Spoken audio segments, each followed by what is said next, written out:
जब सत्ता की ताकत के सामने सवाल कमजोर पड़ जाए तो आवाज बुलंद करनी पड़ती है। बोल कि लब आजाद हैं तेरे। न्यूज क्लिक पर मेरे साथ। बोल के लब आजाद है तेरे, बोल ज़बां अब तक तेरी है। न्यूज क्लिक की स्वतंत्र और आजाद पत्रकारिता को समर्थन दीजिए।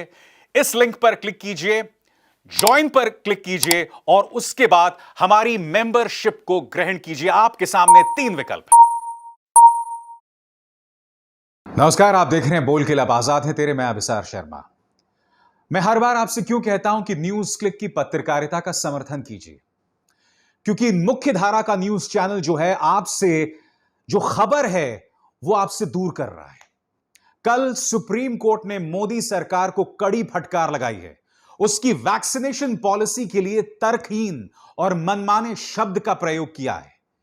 18 से 44 साल को जो आप वैक्सीन दे रहे हैं, पेड वैक्सीन दे रहे हैं, सुप्रीम कोर्ट का कहना है कि यह तर्कहीन है और मनमाने हैं।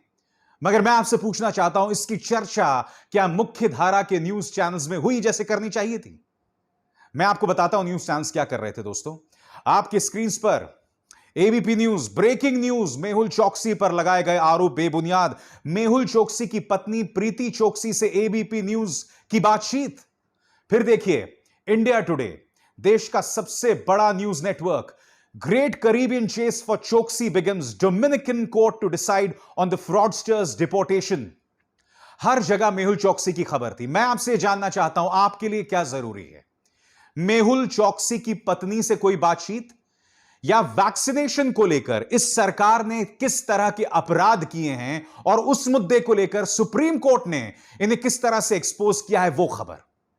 मैं आपको बताता हूं, सुप्रीम कोर्ट ने जब केंद्र सरकार की वैक्सीनेशन पॉलिसी को तर्कहीन और मनमाना बताया था, तब आपके स्वास्थ्य मंत्री क्या कर रहे थे? आपके स्क्रीन पर दोस्तों, प्रधानमंत्री श्री नरेंद्र मोदी जी के कुशल नेतृत्व में ease of doing business ranking में भारत की स्थिति लगातार सुधर रही है। भारत आज इस रैंकिंग में 63वें स्थान पर आ गया है। अरे भाई, आप उद्योग मंत्री नहीं हो, आप स्वास्थ्य मंत्री हो। आप अपने पद पर बने हुए हो हर्षवर्धन जी, डॉक्टर साहब। यही बहुत बड़ा चमत्कार है, क्योंकि आप किसी और देश में होते तो अब तक आपको पद से निकाल दिया गया होता। क्योंकि अन्य देशों में दोस्तों, जब भी स्वास्थ्य मंत्री से इतनी सी भी चूक हो जाती है तो उसे नौकरी से निकाल दिया जाता है, मगर ये बने हुए हैं। और सुप्रीम कोर्ट ने कल क्या क्या कहा दोस्तों, वो बताने से पहले एक और खबर आपके स्क्रीन पर। यह कहीं ना कहीं इस सरकार का पर्दाफाश कर रही है। क्या जानते हैं ये जो आंकड़ा है आपके स्क्रीन पर, ये क्या है? यह आंकड़ा है Duke global health innovation centre America की तरफ से, और इसमें यह बताया गया है कि भारत ने दरअसल कोरोना के टीकों का ऑर्डर कब दिया। सबसे नीचे जाइए, भारत जनवरी 2021 में कोविशील्ड के 11 मिलियन डोजेस का ऑर्डर दिया। कब ऑर्डर दिया? जनवरी 2021 में। फिर देखिए, जनवरी 2021 में ही कोवैक्सीन के 5.5 मिलियन डोजेस, 5.5 मिलियन डोजेस के ऑर्डर दिए। कब? जनवरी 2021 में। अब मैं आपको बतलाने वाला हूं दूसरे देश क्या कर रहे थे दोस्तों। ब्रिटेन की बात करें तो इसने मई 2020 में ही एस्ट्राजेनेका के 90 मिलियन डोजेस का ऑर्डर दे दिया था। फिर जुलाई 2020 में फाइजर के उसने 30 मिलियन डोजेस का ऑर्डर दे दिया था। अगस्त 14 को जैनसन के 30 मिलियन डोजेस का ऑर्डर दे दिया था। अमेरिका की बात करते हैं आपके स्क्रीन पर। जुलाई 2020 में नोवावैक्स के 100 मिलियन डोजेस के ऑर्डर, जुलाई 2020 में फाइजर के 100 मिलियन डोजेस के ऑर्डर, अगस्त 2020 में जैनसन के 100 मिलियन डोजेस के ऑर्डर। दोस्तों, कहां 11 मिलियन और कहां 100 मिलियन? और आप जानते हैं कि भारत की आबादी इन देशों से कहीं ज्यादा है, फिर भी भारत ने पहली जो डोज का ऑर्डर दिया था वो जनवरी 2021 को दिया था, और इन्होंने पिछले साल में ही दे दिया था। यह सवाल कौन उठाता है दोस्तों? न्यूज क्लिक जैसे कुछ मंचों को छोड़ दिया जाए तो इसके अलावा कौन यह सवाल उठाता है? और अब मैं आपको बतलाने वाला हूं कि कल सुप्रीम कोर्ट ने क्या क्या कहा इस सरकार के बारे में, और इस पर आपको गौर करना बहुत जरूरी है, क्योंकि इसका सीधा नाता हम सबसे है, हमारे परिवारों से है। और सबसे पहले दोस्तों मैं आपको बताऊं कि जब अदालत लगातार सवाल कर रहा था केंद्र सरकार से, तो केंद्र ने वही पुराना पैंतरा अपना लिया कि यह अदालत के अधिकार में नहीं आता कि वो केंद्र सरकार को कटघरे में खड़ा करे। कल यह कहा ना सुप्रीम कोर्ट में। तो इसके जवाब में अदालत ने क्या कहा, सुप्रीम कोर्ट ने क्या कहा, आपकी स्क्रीन पर। सरकार के फैसलों की न्यायिक समीक्षा की बात करते हुए कोर्ट ने गुजरात मजदूर सभा बनाम गुजरात राज्य का उदाहरण भी दिया। कोर्ट ने कहा कि समय समय पर लोगों के अधिकारों का उल्लंघन करने संबंधी फैसलों पर न्यायपालिका हस्तक्षेप करती है। जी हां, और तब इनकी बोलती बंद हो गई थी जब बाकायदा अदालत ने इनको बताया कि हमें पूरा अधिकार है दखल देने का। मैं आपको यह भी बताना चाहता हूं दोस्तों कि अदालत ने करारा हमला बोलते हुए, सुप्रीम कोर्ट ने करारा हमला बोलते हुए केंद्र सरकार से बोला है कि आपने 35,000 करोड़ का जो बजट रखा था वैक्सीन के लिए, उसे आपने कैसे खर्च किया।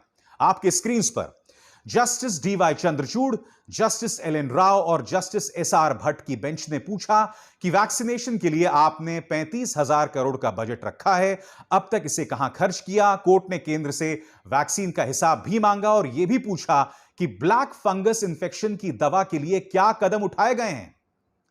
ब्लैक फंगस दवा, वो ब्लैक फंगस जो आपको होती है जब आप कोरोना से ठीक हो जाते हैं। मैं आपसे पूछना चाहता हूं, क्या ब्लैक फंगस के बारे में आप केंद्र सरकार के मुंह से कुछ सुन रहे हैं, किसी बड़े नेता के मुंह से कुछ सुन रहे हैं? मैंने आपको बताया, स्वास्थ्य मंत्री बात कर रहे हैं ईज ऑफ डूइंग बिजनेस की, जबकि उन्हें बात करनी चाहिए ब्लैक फंगस की। ब्लैक फंगस की कौन बात कर रहा है? राहुल गांधी बात कर रहे हैं ब्लैक फंगस की। आपके स्क्रीन पर उनका ट्वीट जो मैं आपको पहले भी बता चुका हूं।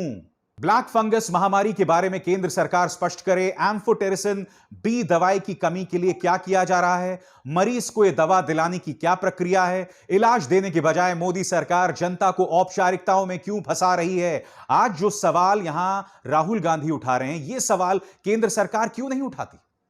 और कल सुप्रीम कोर्ट ने जब मोदी सरकार को फटकार लगाई दोस्तों, तो उन्होंने 5 बड़े सवाल उनके सामने रखे, एक एक करके जो आपके स्क्रीन पर आ रहे हैं। पहला सवाल, कितनों को वैक्सीन लगी, पूरा डेटा बताइए। दोस्तों, हो क्या रहा है कि पहला चरण हो गया है, दूसरा चरण हो गया है और तीसरा चरण हो गया है। सुप्रीम कोर्ट उनसे पूछ रही है कि भाई आपने जो वैक्सीन लगाई हैं उसको लेकर एलिजिबिलिटी क्राइटेरिया क्या है, उसको लेकर आपने क्या अनुशासन अपनाया है, क्या डिसिप्लिन रहा है। इसके अलावा यह भी पूछा गया है कि इनमें से अब तक कितने लोगों को वैक्सीनेशन लग गई है। सुप्रीम कोर्ट ने यह भी कहा कि देखिए अब तक कितने लोगों को एक डोज लगी है और कितने लोगों को डबल डोज लगी है। आज की तारीख में आप खुद देखिए दोस्तों, जब अदालत इतने बुनियादी सवाल कर रही है सरकार से, तो इससे दो चीजें पता चलती है। पहला, कि इस देश की मीडिया कितनी नाकाम रही है, यह सवाल हमें पूछने चाहिए थे मगर मीडिया ने नहीं पूछे, नंबर एक। दूसरा, खुद केंद्र सरकार कितनी नाकारा है कि यह बुनियादी सवाल सुप्रीम कोर्ट को पूछने पड़ रहे हैं। आगे दूसरा सवाल उन्होंने पूछा, हमें वैक्सीनेशन का हिसाब किताब बताइए। क्या कहा है सुप्रीम कोर्ट ने कि कोविशील्ड, कोवैक्सीन और स्पुतनिक 5 की अब तक कितनी वैक्सीन खरीदी गई है। वैक्सीनेशन के ऑर्डर की आप हमें डेट बताइए, कितनी मात्रा में वैक्सीनेशन का ऑर्डर दिया है और कब तक इसकी सप्लाई होगी, आप हमें यह भी बताइए। फिर उन्होंने यह भी पूछा है कि जो बची हुई आबादी है, तीसरा सवाल, कि बची हुई आबादी को आप किस तरह से वैक्सीनेशन देंगे। क्योंकि दिक्कत क्या है दोस्तों, अब तक 10 से 14% लोगों को वैक्सीनेशन लगी है, जिनमें से कई सिंगल डोज वाले हैं। यानी कि भारत को अभी एक बहुत लंबा चौड़ा सफर तय करना है। इसलिए सुप्रीम कोर्ट ने अपना तीसरा सवाल किया है कि जो बची हुई आबादी है, आप उन्हें वैक्सीनेशन कैसे देंगे। उसके बाद, राज्य मुफ्त टीकाकरण पर स्टैंड साफ करें। यह बहुत अहम बात है दोस्तों, क्योंकि आपको याद होगा कि कई राज्य जैसे झारखंड, कई राज्य यह कह रहे हैं कि हम लोग मुफ्त में टीका देंगे, मगर इसको लेकर क्या पॉलिसी है, आपका क्या फाइनेंशियल स्ट्रक्चर है, यह सवाल कहीं ना कहीं राज्य सरकारों से है। और इसे लेकर सुप्रीम कोर्ट ने अपनी चिंता जाहिर की है। पांचवा और आखिरी सवाल, पॉलिसी से जुड़े दस्तावेज हमें दें। अदालत यह पूछ रहा है दोस्तों कि कोविड वैक्सीनेशन पॉलिसी पर केंद्र की सोच को दर्शाने वाले तमाम दस्तावेज हमारे सामने पेश किए जाएं। कितने शर्म की बात है दोस्तों कि आज की तारीख में अदालत को यह पूछना पड़ रहा है कि भाई पॉलिसी क्या है आपकी। यह काम अदालत को करने की जरूरत बिल्कुल नहीं है। कुछ हद तक मैं इत्तेफाक रखता हूं सरकार के नुमाइंदे से, क्योंकि मैंने कार्यक्रम की शुरुआत में बताया, सरकार के नुमाइंदे ने कहा कि अदालत को यहां दखल देने का कोई अधिकार नहीं है, मगर अदालत क्यों दखल दे रही है? अदालत इसलिए दखल दे रही है क्योंकि मोदी सरकार काम नहीं कर रही है। हकीकत यह है और इस हकीकत से मुंह मत मोड़िए। मैं फिर आपसे पूछना चाहता हूं दोस्तों, आज जो तमाम मुद्दे मैंने आपके सामने बताए, क्या ये जरूरी नहीं थे? क्या ये आपको जानना जरूरी नहीं है? क्योंकि बताया जा रहा है कि जो तीसरी लहर आएगी कोरोना की, उसका सीधा असर हमारे बच्चों पर पड़ेगा। क्या आपको सरकार से जानने की जरूरत नहीं है कि सरकार की क्या वैक्सीनेशन पॉलिसी है? इसीलिए तो सुप्रीम कोर्ट ने फटकार लगाई। अगर मीडिया आपको मूर्ख ना बना रहा होता, सरकार को बचने का रास्ता ना दे रहा होता, तो सरकार आज की तारीख में काम कर रही होती है। मगर वो काम नहीं कर रही है। क्यों नहीं कर रही है? और यही वजह है कि आज सुप्रीम कोर्ट उनसे सवाल पूछ रहा है। मगर बोल के लब आजाद है तेरे में हमारा फलसफा है कि अपने बोल को बुलंद कर, खासकर तब जब ताकत का इस्तेमाल कर इसे दबाने का प्रयास किया जाए। अभिसार शर्मा को दीजिए इजाजत। नमस्कार।